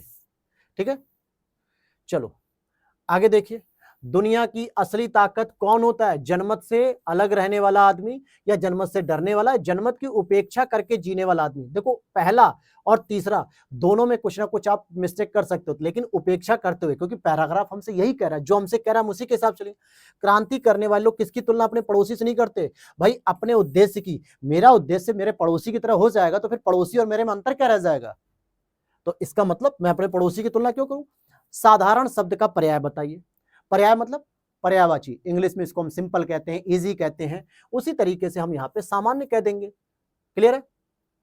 आगे चलते। साहस की जिंदगी सबसे बड़ी पहचान होती है, या साहस की जिंदगी की सबसे बड़ी पहचान होती है कि अब बिल्कुल निडर, बिल्कुल बेखौफ होती है। यही पैराग्राफ हमसे कह रहा है, हम यही लाइन मानेंगे बिल्कुल। तो सी ऑप्शन करेक्ट हो गया। अब बताओ मुझे, यहाँ तक 25 क्वेश्चन हिंदी में आए थे, मैंने ये वीडियो बना के बताया भी था आप लोगों को टेलीग्राम पे। तो मतलब कि उसमें वीडियो बना के आप लोगों को, स्ट्रेटजी वाली वीडियो में। तो क्या इसमें कहीं पर भी कोई प्रॉब्लम्स आई आपको? नहीं, बहुत आसानी से आप इस प्रश्न को 25 क्वेश्चन सही कर सकते हो। अगले प्रश्न की ओर चलते हैं। Filling the blanks with the correct option. Worked he filled. अब यहां पे देखो, वर्क थॉट येट हो जाएगा या अदर देन हो जाएगा, या फिर हम और ऊपर अगर ऑप्शंस को देखते हैं, क्या कहता है ऑप्शन यहां पर कि नो सूनर देन या हार्डली व्हेन। तो देखो क्या कह रहा है कि अगर आप, एक मिनट, थोड़ा जूम ठीक कर लूँ मेरे भाई? हाँ, ठीक आ रहा है? आपके वीडियो में भी अच्छे से क्लियर आएगा? यहाँ तक ठीक है। अगर ये कह रहा है कि वर्कड, अगर, अरे भाई क्यों तुम परेशान कर रहे हो मुझे और मेरी क्लास के बच्चों को, ठीक है? यहाँ देखिए लिख रहा है कि worked thought and yet, THOUGH, yet मतलब क्या होता है? यद्यपि, तथापि, इसका मतलब तथापि, अगर आप मेहनत कर रहे हो तो फेल हो गए, यद्यपि यानी वो फेल हो गए, इस तरीके से, तो ए वाला ऑप्शन हो जाएगा यहाँ पे। दूसरे क्वेश्चन की बात करते हैं अगर हम इंग्लिश में, fill in the blanks with the correct option. One of the boys was in the playground, मतलब कि one of the boys was in the playground, मतलब कि बच्चे वहां पे प्लेग्राउंड में थे। कौन? ऑल वन थे या ऑल इन वन थे या एवरी वन थे? किसके साथ आप लगाओगे? आइदर नाइदर तो एक साथ आता है, आइदर नाइदर तो एक साथ आता है। एलिमिनेट करने के तरीके बता रहा हूं मैं। अगर आपको नहीं भी आ रही है अंग्रेजी, जैसे मुझे भी अंग्रेजी थोड़ी कम आती है, पहले बहुत अच्छी आती थी, 12th में मेरे 86 मार्क्स हैं 12th में इंग्लिश में, जिससे हम लोग पहले कहते थे कि हम लोग को डी मिलता था, डी फॉर डिक्टेंशन, मतलब बहुत अच्छे मार्क्स आ रहे हैं इसमें, ठीक है। सोशल साइंस में मेरी डी रही है। तो अब लेकिन इंग्लिश थोड़ी सी कमजोर हो गई, लंबे समय के बाद जब गैप हो जाता है आपका, तो हिंदी मीडियम होने की वजह से इंग्लिश से टच छूट जाता है। लेकिन फिर भी इतना तो बेसिक नियम पता है यार कि आइदर और नाइदर तो एक साथ आते हैं। स्टेटमेंट में कहीं ना आइदर है ना कहीं नाइदर, और दो ऑप्शन पूछ भी नहीं रहा है, तो ये दोनों ही नहीं होंगे। एवरी और ऑल, तो एवरी वन होता है, ऑल होता है, एवरी वन होता है। This is the easy topic, ठीक। तो इसी तरीके से आपको इसे निकालना है। अब यहां पे कह रहा है कि फाइंड द करेक्ट सेंटेंस, मतलब जो सही सेंटेंस है, चाहे वो प्रेजेंट इंडेफिनिट हो, पास्ट इंडेफिनिट हो, फ्यूचर हो, कुछ भी हो। पढ़िए, he is too rich not to starve, he is too rich and he starve, he is too rich to starve, और he is rich enough to starve. तो भैया सीधी सी बात है, वो अमीर है जो है कि ही इज टू रिच, मतलब टू रिच मतलब कि बहुत ज्यादा रिच हो गया। आगे बात करते हैं, choose the correct antonyms of the following word. Gloomy, क्या कह रहा है? एंटोनिम्स आपको ढूंढना है ग्लूमी। अब ग्लूमी का मतलब क्या होता है? उदास। तो उदास, और एंटोनिम्स का मतलब क्या होता है? अपोजिट ढूंढना एक तरीके से, है ना। तो यहां पर आप देखोगे तो इसका हो जाएगा चीयरफुल। क्या हो जाएगा? चीयरफुल। अर्थात चीयरफुल का मतलब क्या होता है? खुश हो जाना। भाई ग्लूमी मतलब उदास, तो चीयरफुल हो जाएगा, सीधी सी बात है। और अगर आप देखोगे अन्य मतलब क्या है? बोरिंग मतलब उबाऊ हो जाएगा, और स्ट्रेट मतलब सीधा हो जाएगा। नन ऑफ दीज होगा नहीं इसमें। Select the word which is opposite in meaning of the following. इसके तो इंडिक्स, क्या लिखा है? इंडिस्क्रिप्टिव, ठीक है। इसका जो है कि भाई प्रूडेंट हो जाएगा, बुद्धिमान हो जाएगा, ठीक है। कभी कभी मैं भी नहीं बोल पाता हूँ इंग्लिश, तो उसमें क्या है? शर्माना थोड़े भाई, नहीं आ रहा तो नहीं आ रहा है, उसमें क्या है? अपनी कमियों को एक्सेप्ट करके उस पर काम करना सबसे इंपॉर्टेंट चीज होती है। अगर आपने अपनी कमी मान ली कि हाँ भाई मेरे को कमी है, मुझे ये चीज नहीं आती है, और उस पर अगर आप काम कर रहे हो तब तो अच्छी बात है। अगर आप कहते हो कि नहीं मेरी सर ये कमी है ही नहीं, आपको पता है कि वो कमी है, लेकिन आप फिर भी एक्सेप्ट नहीं कर रहे हो, तो सबसे बड़ी बात कि आप अपने आप को धोखा दे रहे हो, फिर आप कभी उस चीज में काम नहीं करोगे। जैसे सी सेट, बहुत सारे बच्चे कहते हैं सर मेरा तो मैथ बैकग्राउंड है, मैं एसएससी पढ़ के आया हूं, मैं बीएससी का टॉपर हूं, या मैं आईआईटीएन हूं, मैं आराम से निकाल लूंगा। लेकिन ऐसे बच्चों को मैंने देखा है भाई, यूपीएससी में फेल हो जाते हैं, यूपीपीसी से फेल हो जाते हैं, क्योंकि उन्हें कॉन्फिडेंस है, अपनी कमी पे काम नहीं करना है कि हाँ मुझे सी सेट नहीं आ रहा है। तो चलो, the art of beautiful handwriting is known as, भाई इसको कहा था कैलीग्राफी। कैलीग्राफी, अच्छा ये प्रश्न मुझे आता नहीं था, लेकिन मैं जब YouTube से रिलेटेड कुछ देख रहा था कि यार कैसे हम अपनी हैंड राइटिंग को और बेहतर कर सकते हैं टाइपिंग कंटेंट में, कंटेंट टाइपिंग में, तो एक YouTube पे वीडियो पे मुझे बताया गया था कैलीग्राफी एक एप्लीकेशन और वेबसाइट भी है। मैं उस वेबसाइट पे गया, तो वहां पे क्या अलग अलग फॉन्ट में हम अपने लेटर को लिख सकते हैं, ABCD से लेकर लास्ट जेड तक। तो वहां से मुझे समझ में आ गया कि ब्यूटीफुल हैंड राइटिंग के लिए तो हम कैलीग्राफी वर्ड यूज कर सकते हैं। इससे क्या समझ में आ रहा है कि आप अगर अपनी लाइफ में कोई भी चीज सुनते हो, कोई भी चीज जानते हो, तो उसको याद रखने की कोशिश करो, अचेतन मन में एक चीज पड़ी रहनी चाहिए। और वहां से मैंने आराम से आंसर निकाल लिया था। यहां से अगर आप बाकी देखोगे तो स्टेनोग्राफी मतलब आंसू लिपि हो गई, जिसे टंकण विधि भी कहते हैं, और ऑर्थोग्राफी यानी कि शब्दों को उचित रूप से लिखने की कला होती है, और डिजाइनिंग रूपरेखा तैयार करना होता है। फिर 32 नंबर क्वेश्चन को देखते हैं, choose the correct alternative which replace the given statement sentence. Anything written in the letter after it is signed, क्या anything written in the letter after it is signed. तो हम यहां पर देखेंगे कि पोस्ट स्क्रिप्ट इसको कहा जाता है। मतलब अगर कोई एक ऐसा वर्ड है लेटर में जिसको हमने साइन करने के बाद अगर हम कुछ भी लिखते हैं तो उसको हम कहते हैं पोस्ट स्क्रिप्ट। फॉर एग्जांपल, आपके सामने एक स्क्रिप्ट दी हुई है और यहाँ पे स्क्रिप्ट में कुछ भी लिखा हुआ और यहाँ पे साइन कर दिए गए, इसके बाद आप यहाँ पे अगर कोई भी स्टेटमेंट लिख रहे हो 1 2 3 कुछ भी लिख रहे हो तो इसको हम कह सकते हैं पोस्ट स्क्रिप्ट। ठीक है, स्क्रिप्ट लिखने के बाद अगर हम कोई चीज एड ऑन कर रहे हैं तो। ठीक, आगे देखते हैं। क्वेश्चन नंबर 33 है, which among the following is a correctly spelt word. अब स्पेल्ट मतलब क्या हो गया यहाँ पे कि करेक्ट स्पेलिंग की बात कर रहा है। अब स्पेलिंग भी बड़ी दिक्कत बात है, देते भी ये लोग ऐसी खतरनाक है। अब हिंदी मीडियम वाला बच्चा तो भाई नहीं कर पाएगा, लेकिन अगर कभी कोई ऐसी स्पेलिंग आ गई जो आपको पता तो नहीं है लेकिन थोड़ा बहुत जानते हैं तो आप उसको एलिमिनेट कर पाएंगे। अब जैसे यहाँ पे क्या हो जाएगा, ऑब्लिटरेट हो जाएगा। ठीक है, तो ये हो जाएगा। आगे देखते हैं, फाइंड आउट सिनोनिम्स ऑफ, क्या लिखा है, थोड़ा सा टाइपिंग मिस्टेक है क्या, नहीं, italicised word given in the following sentence, he was filled with remorse for the action. अब इसके लिए एक आपको क्या बताना है, एक सिनोनिम्स बता देना है कि यानी इसका क्या एक मतलब हो सकता है। तो रिग्रेट, रिग्रेट मतलब एक तरीके से पछतावा होना। ठीक, आ जाइए अब आगे देख लेते हैं यहाँ पे, which of the following is correct passive form the following. अब एक्टिव पैसिव पढ़ा है आपने, जिसमें फर्स्ट पर्सन को बदलते हैं, थर्ड पर्सन को बदलते हैं, सेकंड पर्सन को बदलते हैं, यू ही सी, ये सारी चीजें। अच्छा, एक चीज और है, मैं डेफिनेटली कह सकता हूँ 100% डैम श्योर हूँ कि इस वीडियो को देखने में जहां पे बच्चे इंग्लिश के क्वेश्चन देख रहे हो तो निगेटिव कमेंट जरूर आएगा कि सर इंग्लिश नहीं पढ़नी आ रही तो छोड़ दो। भाई बिल्कुल, मेरे को जो काम है, हिंदी आपको सही कराना है, कम्युनिकेशन आपको सही कराना है, ये मेरा सबसे इंपॉर्टेंट काम है सी सेट में। वो तो मैं इंग्लिश इसलिए करा दे रहा हूँ भाई, थोड़ी बहुत आप लोगों को लगना चाहिए कि रेगुलर आपको मिल रहे हैं क्वेश्चन। चलो, who has cut the tree, भैया ट्री को किसने काटा। अब इसको जो है कि पैसिव वॉइस में अगर आप जो कन्वर्ट करोगे, correct passive form the following, तो by whom has the tree been cut हो जाएगा। और इसके बाद कह रहा है चेंजिंग इनटू डायरेक्ट, मतलब डायरेक्ट इनडायरेक्ट वाले में कि I said to him how do you know this. तो हम जब आई को बदलेंगे, सेड टू हिम को मतलब क्या हो गया कि ये क्वेश्चन मार्क के फॉर्म में है, तो यहाँ पर क्वेश्चन मार्क के फॉर्म में, तो आई सेड को हम टोल्ड में बदलते हैं, आस्क में बदलते हैं, ये चीज देखनी होती है। तो I ask him how he know that, ये इसका सही आंसर हो जाएगा। फिर इसी प्रकार से यहाँ पे एक दिया हुआ ईडियम्स है। ईडियम्स मतलब होता है इंग्लिश में मुहावरे भी कहते हैं इसको, the end in smoke, sorry to end in smoke, तो ये हो जाएगा to have no result, to come the, मतलब टू कम टू नथिंग, मतलब कि स्मोक मतलब धुआं एक तरीके से होता है, तो हमारा कोई इसमें रिजल्ट नहीं निकलता है, मतलब कुछ नहीं, नथिंग। अब आ जाओ यहाँ पे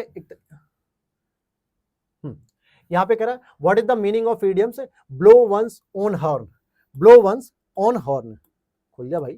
ठीक, तो इसका क्या हो जाएगा, to boost about oneself, to boast about oneself हो जाएगा।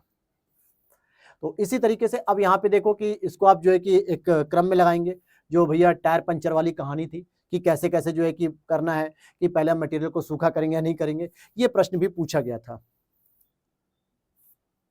और यहाँ पे ये पैराग्राफ्स है जो आपको खुद करना है, क्योंकि पैराग्राफ तो भैया मैं इस तरीके से नहीं करूंगा। अभी कुछ टेढ़ा हो गया क्या पीडीएफ, लग तो रहा था मुझे यार, लेकिन मेरा बोर्ड तो सीधा ही है, लेकिन आप लोगों को हो सकता है कुछ टेढ़ा दिख रहा होगा। थोड़ा बहुत लग रहा है।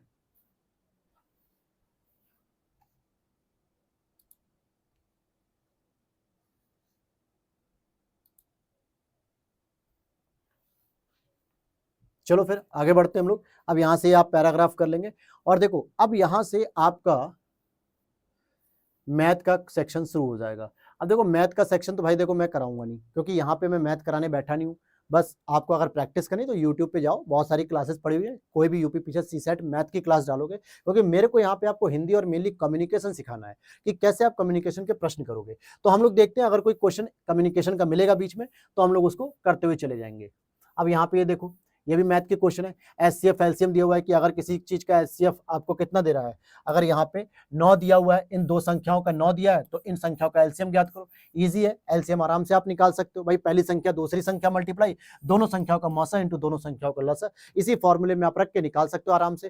भाई दोनों संख्याओं का लौसा पता करना, तो ये जो मौसा दिया हुआ है 9, ये इन दोनों के मल्टीप्लाई के बटे 9 कर दो, इन दोनों के आपस में मल्टीप्लाई करो और 9 करो, आराम से निकल आएगा लौसा। ठीक है, एलसीएम जिसको हम लोग कहते हैं, और ये बार वाले प्रश्न होते हैं। चलो अब यहां पर क्या कह रहा है, प्रकार से कम और प्रकार से अधिक वितरण के लिए तोरण वक्र एक दूसरे के प्रतिच्छेद करते हैं। अच्छा, ये मैथ का प्रश्न है भाई, मैथ अपने को जो है कि थोड़ी कम आती है, ठीक है, तो सिंपल सी बात है, फिर मैं आपको क्यों ही जो है कि आपका समय खराब करूं। अब जैसे ये देखो त्रिभुज, ये प्रश्न जरूर कर लेना यार, ठीक है मेरे भाई, ये प्रश्न जरूर करना, फिगर काउंटिंग का आता ही आता है, कोई भी तरीके का अगर आता ना हो तो आपको मैं यूट्यूब पे क्लास बताता हूँ, अरुण सर की है, ठीक है, जिनको मैं हमेशा फॉलो करता हूँ। ये कैरियर विल पे पढ़ाते भी हैं सर, यूट्यूब पे भी क्लास मिल सकती है, या फिर दूसरे सर हैं आपके कैरियर विल के ही हैं, पीयूष वार्ष्णेय सर हैं, ठीक है, पीयूष वार्ष्णेय सर।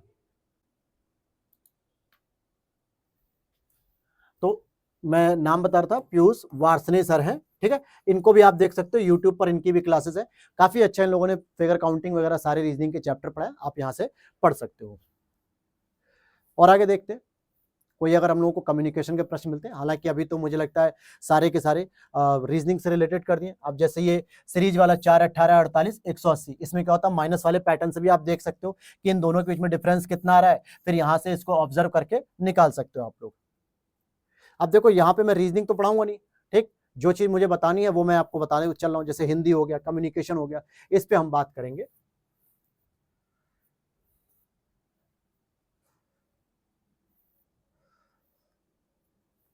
चलो अभी तो सब ये रीजनिंग ही है, अच्छा खासा देखो प्रश्न आता है भाई, सी सेट को इजी मत लेना, हल्के में अगर लोगे तो दिक्कत हो जाएगी तुम्हारा। देखो मीन मीडियम मोड के भी 3-4 प्रश्न मैं देख चुका हूं अब तक, तो मीन मीडियम मोड को भी आपको छोड़ना नहीं है, क्लियर है।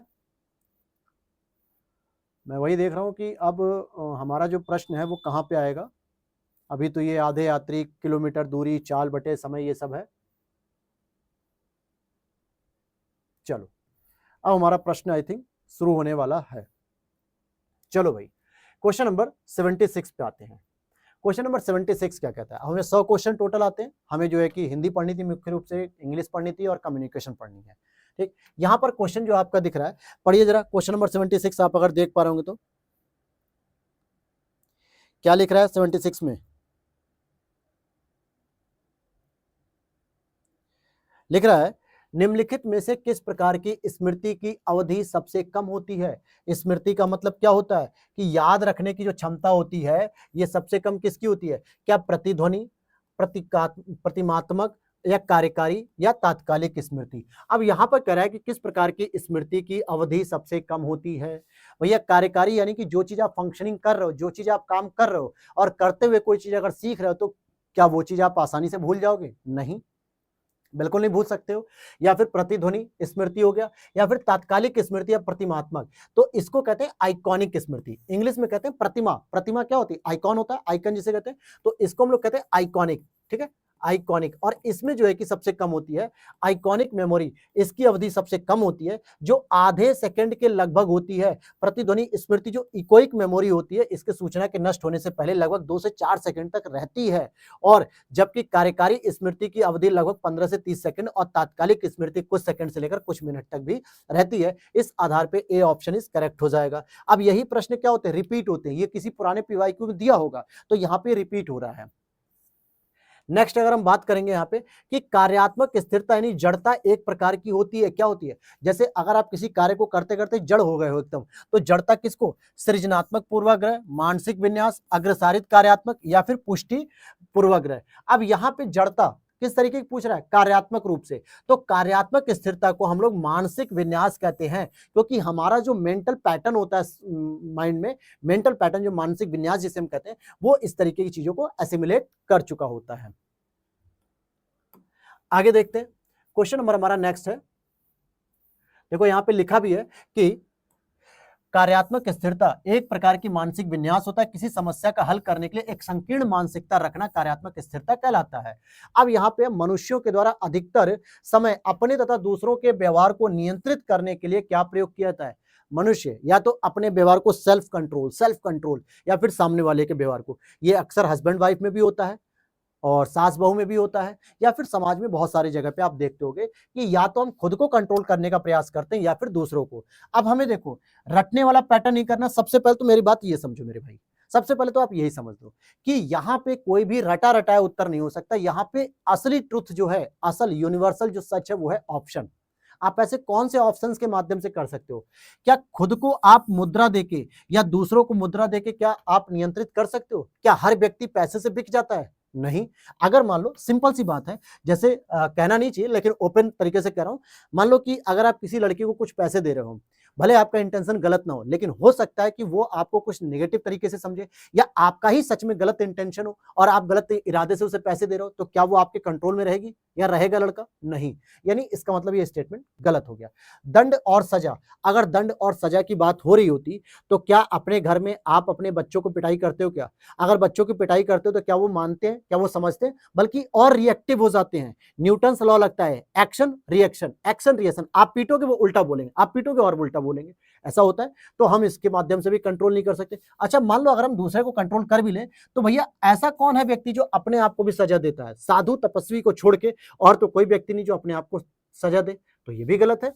पुरस्कार हो गया, पुरस्कार चलो हम मान लेते हैं कि एक बार को मान लेते हैं, लेकिन अगर मैं इनको देखूं शब्द को, वर्ड्स, शब्द एक ऐसी चीज है जिसके द्वारा हम खुद को भी कंट्रोल करने का प्रयास करते हैं। कहते हैं ना कि आत्म संयम और स्वविवेकी होके ही आपको अपने वक्तव्य बोलने चाहिए, अपने वाचन को कंट्रोल रहना चाहिए। मन कर्म वचन, याद है, मन कर्म वचन यानी वाणी से भी जो है कि हमें किसी का अपराध नहीं करना चाहिए। तो मनुष्यों द्वारा अधिकतर समय अपने तथा दूसरों के व्यवहार को नियंत्रित करने के लिए शब्द प्रयुक्त किए जाते हैं और शब्द विचारों और भावनाओं को प्रकट करने का एक माध्यम होता है जिसके द्वारा व्यक्ति अपने विचार को दूसरों तक पहुंचाता है। और इसीलिए हम कहते हैं ना कि कभी भी कुछ भी गलत नहीं बोलना चाहिए, क्योंकि कब किसको कौन सी बात बुरी लग जाए या उसके व्यवहार में परिवर्तन आ जाए, ये शब्द ही तय करते हैं। क्वेश्चन नंबर आपका 79 है, हम या दूसरे लोग क्यों एक विशिष्ट तरीके से व्यवहार करते हैं, यह जानना एक मानवीय प्रवृत्ति है। हमारे और दूसरों के व्यवहार विवरण की इस प्रक्रिया को क्या कहलाती है? ठीक है, यह प्रक्रिया क्या कहलाती है बताइए? क्या कहा इसने? प्रश्न को फिर से समझो मेरे भाई। हम या दूसरे लोग क्यों एक विशिष्ट तरीके से व्यवहार करते हैं और यह जानना एक मानवीय प्रकृति, यह जानना एक मानवीय प्रवृत्ति है। हमारे और दूसरों के व्यवहार के विवरण की प्रक्रिया क्या कहलाती है? बताइए। विभेदीकरण होगी क्या? नहीं सर, विभेदीकरण नहीं होगी, क्योंकि यह मानवीय प्रवृत्ति नहीं बल्कि गुणारोपण हो जाएगा। इसका सही उत्तर क्या होगा? गुणारोपण। कैसे? देखो, यह जानना एक मानवीय प्रवृत्ति, हम और दूसरे के व्यवहार के विवरण की प्रक्रिया गुणारोपण अथवा आरोपण एट्रीब्यूशन कहलाती है। और फील्डमैन के अनुसार दूसरे लोगों के व्यवहारों के कारणों को समझना और उनके संबंध में निर्णय देना गुणारोपण कहलाता है। आगे बात करते हैं, लोगों को एक दूसरे की पसंद करने की प्रवृत्ति। भाई, लोगों को एक दूसरे को पसंद करने की प्रवृत्ति क्या कहलाती है? विभेदीकरण, पसंद की परस्परता, पूर्वाग्रह और आकर्षकता। इसमें कॉमन सेंस लगाना था, इसमें कॉमन सेंस लगाना है। अगर आप आकर्षक लगाओगे तो जरूरी थोड़े है कि आप जिसके प्रति आकर्षित हो रहे हो सामने वाला भी आपके प्रति आकर्षित हो, ये जरूरी तो नहीं है। वन साइडेड लव क्या होता है? इसी तरीके का तो होता है कि मुझे किसी व्यक्ति के प्रति आकर्षण है, प्रेम है, सामने वाले का नहीं है, तो क्या दिक्कत है? वन साइडेड लव के रूप में हम जिंदा रह लेंगे। ऐसी बहुत सारी स्टोरी है। विभेदीकरण भी छोड़ दो भाई, शब्द में ही कह दिया एक दूसरे को पसंद करना, और एक दूसरे का मतलब क्या? म्यूचुअल अंडरस्टैंडिंग, और म्यूचुअल का मतलब होता है परस्पर।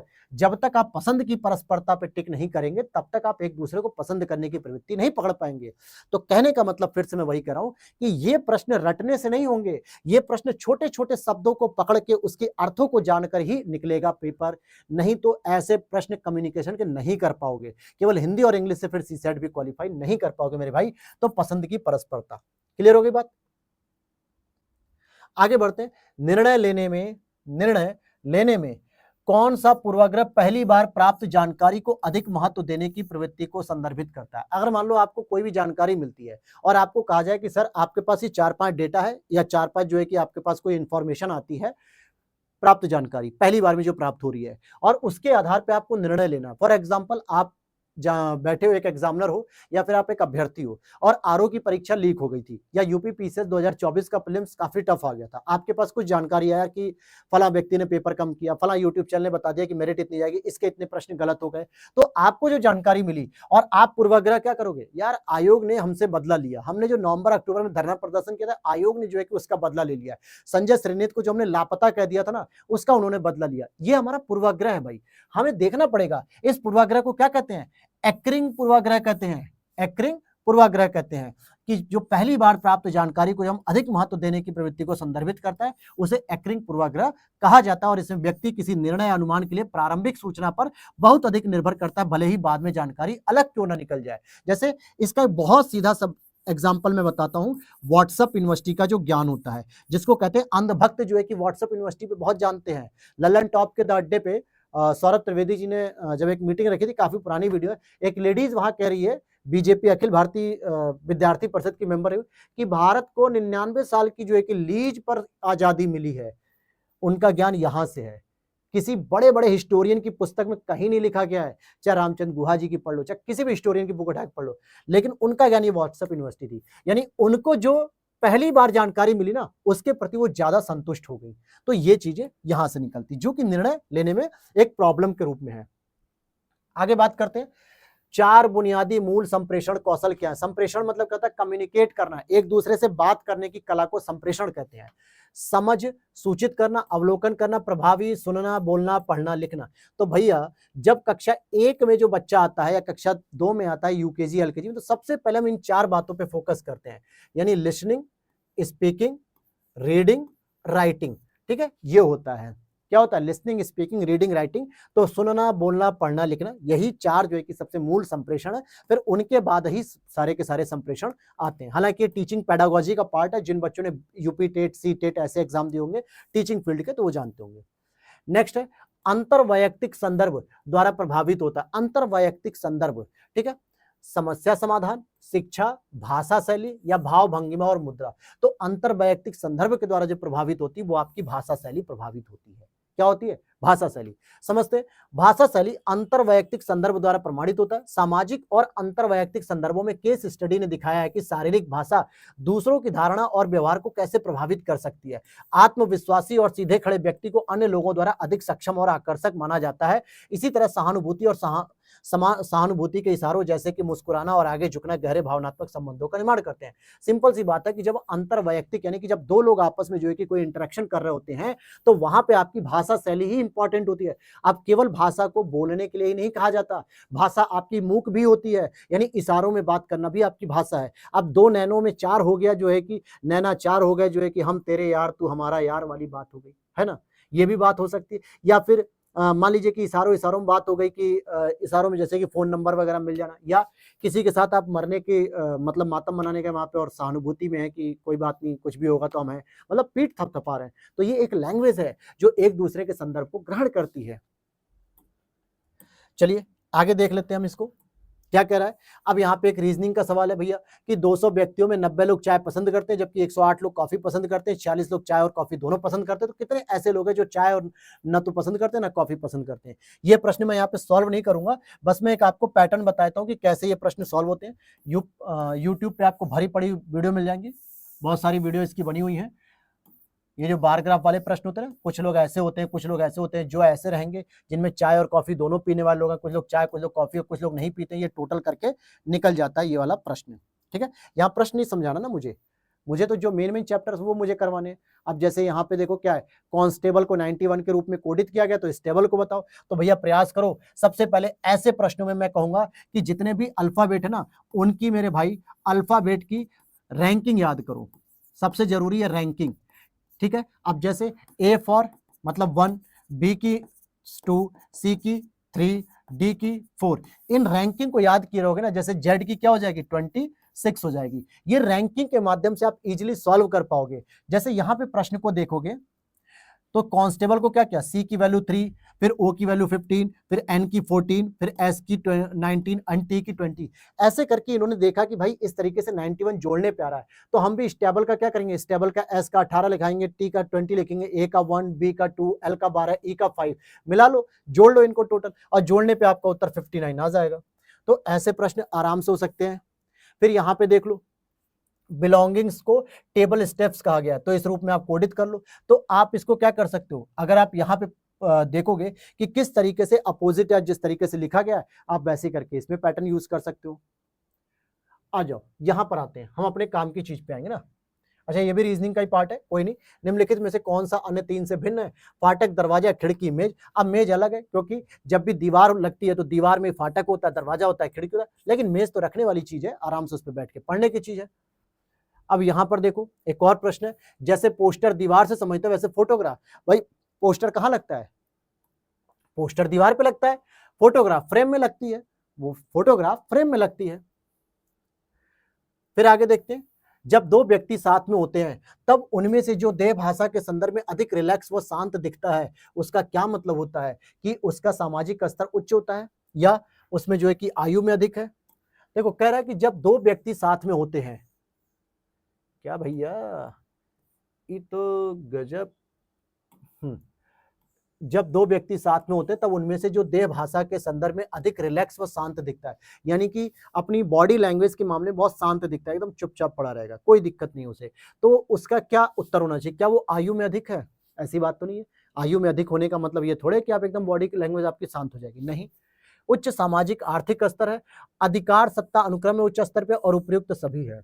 देखो सभी तो नहीं हो सकता, लेकिन आपने एक कहावत सुनी है कि जिसकी जेब में पैसा ज्यादा होता है ना, या जो अमीर ज्यादा होता है, जिसका सोशल स्टेटस ज्यादा होता है, वो जिसे कहते हैं ना खानदानी अमीर होना, खानदानी हाई प्रोफाइल पर्सनालिटी होना, वो ज्यादा शो ऑफ नहीं करते हैं, वो चुपचाप एक पोलाइटली आदमी की तरह बैठे होते हैं, आराम से बात करते हैं आपसे, आराम से सुनते हैं। लेकिन जो नया नया अमीर हुआ है, नया मुल्ला दो प्याजा जो खाने वाली कहावत, वो ज्यादा शो ऑफ करता है, बढ़िया आईफोन के वॉच पहनेगा, बढ़िया एप्पल के जो है कि मोबाइल यूज करेगा, हर एक प्रोडक्ट जो है कि दिखाने का काम करेगा कि नहीं, चाहे भले वो किस्तों पे जीवन जी रहा हो बेचारा, भले ईएमआई पे अपना जीवन जी रहा हो, लेकिन वो शो ऑफ कर रहा है, क्योंकि वो पहली पहली बार अमीर हो रहा है। और जो खानदानी अमीर है वो चुपचाप बैठा होगा, यानी उसका उच्च और सामाजिक आर्थिक स्तर। मुझे इसी ऑप्शन में से तो ढूंढना है ना, मुझे अलग से नहीं ढूंढना, मुझे इसी ऑप्शन में से पकड़ना है भाई। अंतरवैयक्तिक संचार के उदाहरण कौन कौन से? अंतरवैयक्तिक यानी इंटरपर्सनल स्किल, जिसे हम कहते हैं इंटरपर्सनल कम्युनिकेशन। और इंटरपर्सनल कम्युनिकेशन में क्या होता है? जब हम दो लोगों के बीच में कम्युनिकेशन करते हैं, ठीक है, जब हम दो लोगों के बीच में क्या करते हैं? कम्युनिकेशन करते हैं। तो ये मेरे दो लोग हो गए, इसमें एक स्त्री हो गई, एक पुरुष हो गए, जो भी समझना, दो स्त्री दो पुरुष या कुछ भी समझ लो। इनके बीच में जब उदाहरण कैसे हो सकता है भाई? संगोष्ठी में हो सकता है कि नहीं हो सकता, पत्रकारिता में हो सकता है कि नहीं, कार्यालय संचालन में हो सकता है, पत्र लेखन में भी हो सकता है, अध्ययन अध्यापन, वार्तालाप, साक्षात्कार। अब आ जाओ एक एक करके एलिमिनेट करेंगे। कह रहा है कि अंतरवैयक्तिक संचार के उदाहरण कौन कौन से होते हैं? संगोष्ठी क्या अंतरवैयक्तिक संचार होता है? वन साइडेड भी होती है। पत्रकारिता की अगर मैं बात करूं तो हाँ, मैंने अगर आपको लेटर लिखा, आपने मुझे लिखा, हो गया। कार्यालय संचालन की अगर मैं बात करूं, बिल्कुल कार्यालय में जो है कि ऑफिस में जो भी काम होते हैं उसका भी प्रक्रिया प्रयोग हो सकता है। फिर पत्र लेखन, पत्रकारिता अलग है, पत्र लेखन अलग है। अध्ययन अध्यापन हो गया, वार्तालाप हो गया, और साक्षात्कार, इंटरव्यू। साक्षात्कार में भी क्या होता है? एक बोर्ड बैठा होता है, आप सामने बैठे होते हैं, वहां पे इंटरव्यू दे रहे होते हैं। तो इस आधार पे आप 2, 3, 5, 7 को सेलेक्ट कर सकते हैं। यहाँ पे आप पढ़ोगे कि संचार की वह प्रक्रिया जिसमें दो या अधिक लोग आपस में भावनाओं और विचारों का आदान प्रदान करते हैं, अंतरवैयक्तिक संचार कहलाता है, जिसमें पत्रकारिता, कार्यालय संचालन और अध्ययन अध्यापन, साक्षात्कार आदि शामिल होते हैं। और प्रश्नों को देख लेते हैं, 91 को देख लेते हैं। निम्नलिखित में से कौन सा मध्यस्थता संचार का उदाहरण? निम्नलिखित में से कौन सा मध्यस्थता संचार का उदाहरण है? छात्रों को किसी कक्षा प्रोजेक्ट पर एक साथ काम करना, एक राजनेता का नामांकन सम्मेलन को संबोधित करना, दो मित्रों की आपस में गपशप, या किसी समाचार प्रस्तुतकर्ता द्वारा 9 बजे की खबरों पर मौसम की रिपोर्ट देना। फोकस करो मध्यस्थता संचार। मध्यस्थता संचार का मतलब क्या हो गया कि किन्हीं दो लोगों के बीच में कोई तीसरा व्यक्ति जो है कि मध्यस्थता कर रहा है। तो यहां पर अगर आप देखोगे, एक समाचार प्रस्तुतकर्ता जो रिपोर्टर होते हैं, वो रात 9 बजे जो है कि खबरें दे रहे हैं मौसम की, आप सुनने वाले हो गए, सरकार ने उन्हें डाटा दिया सैटेलाइट से, चाहे किसी भी तरीके से मौसम का, वो तो मौसम वैज्ञानिक नहीं है, वो तो केवल एक बोलने वाला एक व्यक्ति है, मध्यस्थ। तो ये सीधे सीधे आंसर निकल गया आपका। मध्यस्थता संचार का तात्पर्य किसी तकनीक की मदद से पक्षों के मध्य बातचीत करना। एक पक्ष आप हो गए सुनने वाले, एक पक्ष सरकार जो न्यूज दे रही है आपको, और इस संदेशों का आदान प्रदान करने के तरीके, समय या सामग्री की बजाय पहले या बाद के संदेशों के बीच संबंधों पर जोर दिया जाता है। और किसी समाचार प्रस्तुतकर्ता द्वारा 9 बजे जो है कि अगर खबरों की रिपोर्ट दी जा रही है तो उसे ही हम कहते हैं मध्यस्थता। आ जाओ। एक नेता की भूमिका आवश्यक रूप से 3 चक्रों द्वारा परिभाषित की जाती है। कौन कौन सी हो सकती है? कार्य, गतिविधि, नए विचार, समूह, प्रक्रिया, संप्रेषण, व्यक्ति। सबसे इंपॉर्टेंट जो चीज हो सकती है कि अब आपको लगेगा सर इसमें तो सभी उत्तर सही है, मुझे भी ऐसे लग रहा था, तो ये प्रश्न पता नहीं मेरा सही हुआ कि गलत हुआ, लेकिन यहाँ पे जब मैंने आंसर की देखी तो मुझे लगा कि हाँ कुछ चीजें मिस्टेक हुई। जैसे एक नेता के रूप में उसकी कार्यशैली कितनी है, उसकी कार्यशैली क्या है, इस पर बात की जाएगी। गतिविधि और कार्य दोनों लगभग एक है। अगर आप कार्य दिख रहा है आपका तो गतिविधि पता चल रही है, तो इसलिए हम इस चीज को नहीं लेंगे। ठीक है, हम इस चीज को नहीं लेंगे। नए विचार समूह, एक समूह होना जरूरी है नेता के लिए, उसके फॉलोअर्स होना बहुत जरूरी है, प्लस प्रक्रिया, संप्रेषण और एक व्यक्ति। तो ये जो है कि यहाँ पर तीनों को लिया गया, यानी कि टास्क, टीम और इंडिविजुअल, ये तीनों को फोकस किया गया।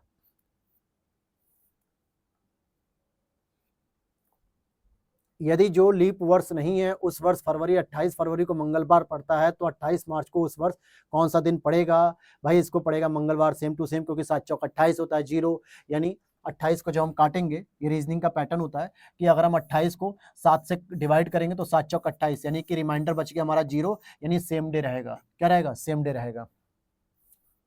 इतनी लंबी चौड़ी कैलकुलेशन करने की क्या जरूरत है यार। निम्नलिखित में से कौन सी एक अच्छे निर्णय की विशेषता है? एक गुड डिसीजन। आपने अपनी लाइफ में बहुत सारे डिसीजन लिए होंगे। आपने ये भी डिसीजन लिया होगा कि मुझे यूपी पीसीएस की तैयारी करनी है। आपने ये भी डिसीजन लिया होगा कि मुझे जो है कि कोई भी बैच नहीं खरीदना है। आपने यह भी डिसीजन लिया होगा कि मैं अभी शादी नहीं करूंगा, है ना। बहुत सारे डिसीजन आप लेते हैं, हमेशा लेते हैं, रिलेशनशिप में तो भी, फैमिली में तो भी, मैरिड लाइफ है तो भी, आप हमेशा डिसीजन लेते हैं। अच्छा डिसीजन कौन सा होता है? कई बार होता है हमें अपने डिसीजन पे पछताना पड़ता है, यह जल्दी ले लिया जाता है। ये सही होता है क्या? जल्दी का काम शैतान का होता है, कट कर दो। अगर ऐसे प्रश्न में ना चीजें नहीं समझ में आती ना, तो सबसे अच्छा तरीका पता है क्या है? गलतियों को ढूंढो, गलत चीजों को दूर करो पहले। यह हितधारकों के हितों की अनदेखी, आप डिसीजन ले रहे हो अपनी फैमिली के लिए, और अगर आपने अपनी फैमिली के हितों को नहीं देखा, आपने उनकी अनदेखी कर दी, तो क्या वो डिसीजन सही होगा? भारत सरकार के प्राइम मिनिस्टर नरेंद्र मोदी जी बहुत सारे ऐसे डिसीजन ले लेते हैं कि मैं दैवीय पुत्र हूं, बायोलॉजिकल नहीं हूं। बहुत सारे ऐसे स्टेटमेंट आते हैं उनके, जो है कि उनकी कई सारी स्पीच तो ऐसा है कि वो जिस भी धर्म में जाते हैं कहते हैं मेरा पुराना नाता है। कहने का मतलब है कि आप कोई भी हितधारक को आप देख ही नहीं रहो। आप कोई भी सरकारी काम होता हर जगह आप हरी झंडी लेके पहुंच जाते हो। अरे भाई, जिस व्यक्ति को जो मंत्रालय दिया कम से कम उसे तो रखो शामिल। कहने का मतलब है कि आप अगर अन्य हितधारकों की अगर हितों की अनदेखी कर रहे हो तो ये डिसीजन भी अच्छा नहीं है। यह व्यवहार्य और प्राप्य होना चाहिए, यानी प्रैक्टिकली होना चाहिए और अफोर्डेबल भी होना चाहिए। आपने ऐसा निर्णय ले लिया कि जैसे मान लो मैं अगर अपनी बात करूं कि मुझे एक प्राइवेट जेट खरीदना है, मैंने एक ऐसा डिसीजन ले लिया। अब भैया प्राप्य हो सकता है लेकिन व्यवहार्य है, प्रैक्टिकल है क्या मैं एक जेट का खर्चा उठा सकता हूं? और क्या मुझे जरूरत भी है एक जेट की? मैं उतने पैसे में तो समाज का कल्याण भी कर सकता हूं, है कि नहीं? तो ये ऑप्शन ज्यादा सही है। और यह अंतर ज्ञान पर आधारित होता है, ये जरूरी नहीं है इंट्यूशन पे ज्ञान, अंतर ज्ञान पे होना, यानी इंट्यूशन पे लिया गया जो डिसीजन होता है क्या वो सही होगा? ये जरूरी नहीं है। हो सकता है आपका इंट्यूशन कुछ और कह रहा हो, मेरा कुछ और कह रहा हो, तीसरे व्यक्ति कुछ और कह रहा हो, कैसे सही होगा? लेकिन यह एक डिसीजन बेहतर माना जाएगा जो व्यवहार्य और प्राप्य है। समझ आ रही बात मेरे भाई कि कैसे ऐसे प्रश्नों को डील करना है? देखो, एक ही पेपर को देख के तो आप डिसीजन नहीं ले सकते कि कैसा पेपर आएगा।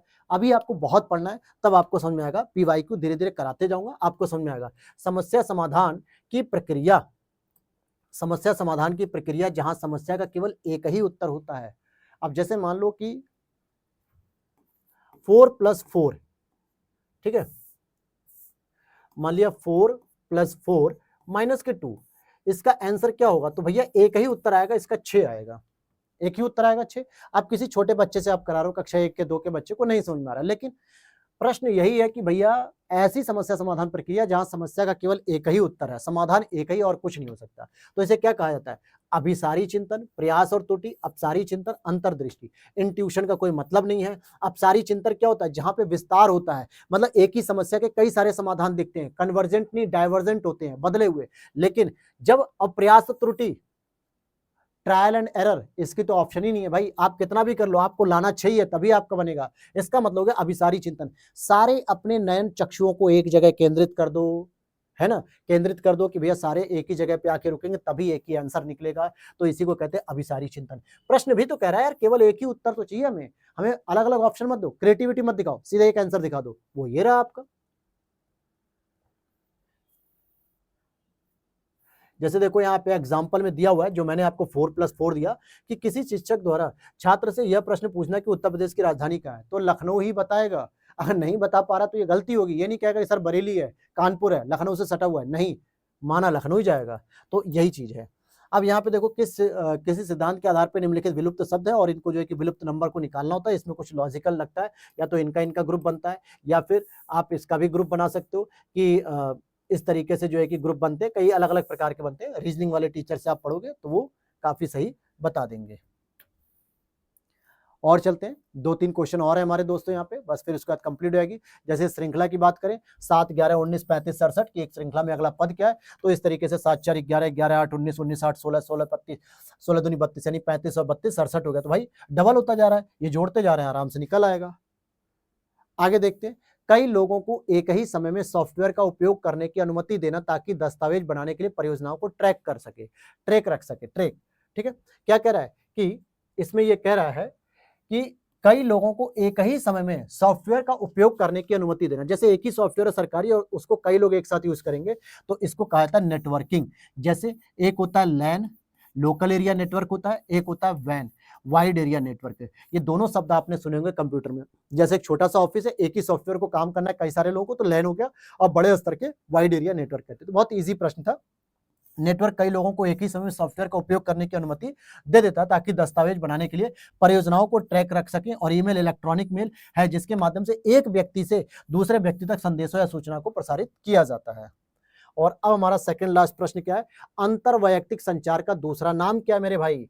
अंतरवैयक्तिक संचार का दूसरा नाम डायडिक यानी द्वितीयक संचार। क्या होता है? द्वितीयक संचार। पहला संचार क्या होता है? जो अपने आप से करते हैं, शीशे के सामने खड़े होके, आज मुझे ये करना है, आज मुझे ये पढ़ना है ना। और द्वितीयक संचार क्या होता है? जब हम दो लोग आपस में बात कर रहे होते हैं, तो डायडिक हो जाएगा। ठीक है, इसको द्वितीयक संचार, यानी इसमें दोनों पक्षों के द्वारा संचार की प्रक्रिया पूरी की जाती है। मैं आपको कुछ बोल रहा हूं, आप कमेंट करके रिप्लाई कर रहे हो, या लाइव सेशन में आप मुझसे पूछ रहे हो, तो द्वितीयक संचार हो गया। ठीक, और अब हमारा इस क्लास का लास्ट प्रश्न आपका रहेगा, जो कि निम्नलिखित युग्मों को कौन सा सही सुमेलित नहीं है? इस पे ध्यान देना। सही, पावलोव की थियरी, गेस्टोल्वास सिद्धांत, स्किनर क्रिया प्रसूत अनुबंधन, और कोहलर अंतर्दृष्टि सूचकांक, और थॉर्नडाइक उद्दीपक अनुक्रिया अनुबंध। ये वैसे देखा है तो ये आपके साइकोलॉजिकल यानी कि पेडागोजी जो होती है एजुकेशन में, जो बच्चे पढ़ते हैं बीएड में, वहां का सिद्धांत दिया, तो पहला वाला गलत है, क्योंकि पावलोव ने भैया अनुकूलित अनुक्रिया का सिद्धांत दिया था, रेस्पॉन्सिव का दिया था, न कि इस तरीके का कोई पूर्णकारवाद का। ठीक है, तो ये आज आपकी क्लास मैंने कंप्लीट करा दी है सीसेट के पेपर को 1/2024 का। अब आप कहोगे सर आपने इसमें इंग्लिश तो बताया, हिंदी बताया, लेकिन मैथ रीजनिंग नहीं बताई। तो देखो मैथ रीजनिंग अगर हम यहाँ पे करने बैठेंगे तो ये क्लास 2 से 2.5 घंटे की चली जाएगी। कराने को मैं करा सकता हूँ, ऐसी बात नहीं कि नहीं करा पाऊंगा। हाँ, थोड़े बहुत 1-2 क्वेश्चन ऐसे होंगे जो टिपिकल होंगे, जो बिल्कुल ऑनेस्टली कहूंगा भाई ये मुझे नहीं आता, ये आप देख लेना, लेकिन कोई मतलब नहीं है ना, क्योंकि मैथ और रीजनिंग पढ़ने से नहीं आती, प्रैक्टिस करने से आती है। ये चीजें तो मैं आपको पढ़ा के समझा सकता हूँ कि यार इसका आंसर यही लिया गया तो क्यों लिया गया, इसके पीछे क्या ऐसा लॉजिक था जो आप आगे प्रश्नों में लगा सकोगे। लेकिन मैथ और रीजनिंग जो है कि प्रैक्टिस करनी पड़ेगी, आपको समझना पड़ेगा, नोट्स बना के देखने पड़ेंगे, इसीलिए मैंने ऐसे प्रश्न को इग्नोर किया है।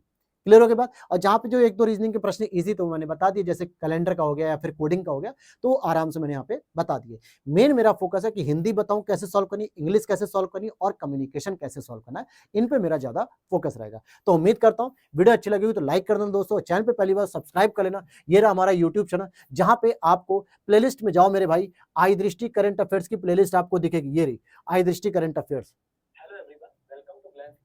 देखो ये आई दृष्टि करंट अफेयर्स है, यहाँ पे इसको मैं कट करता हूँ, अभी क्लास नहीं चलानी मुझे। ठीक है, तो इसकी प्लेलिस्ट में आप यहाँ पर जाओगे तो सारा का सारा आपको देखने को मिल जाएगा, इसमें सारी क्लासेस। ठीक, तो यहाँ से मेरे भाई आप लोग अच्छे से तैयारी कर सकते हो अपनी करंट अफेयर्स की सीरीज को भी। और शॉर्ट नोट्स के तौर पे अगर आप ये घटना चक्र की प्लेलिस्ट देख रहे हो, ये वाली जिसमें 106 वीडियो है, आप इसको भी देख के अपने शॉर्ट नोट्स के माध्यम से लास्ट टाइम रिवीजन फास्ट कर सकते हो। तो उम्मीद करता हूँ बहुत सारी चीजें आप लोगों को इजीली मिल जाएंगी। मिलता है नेक्स्ट वीडियो में। जय हिंद, जय भारत।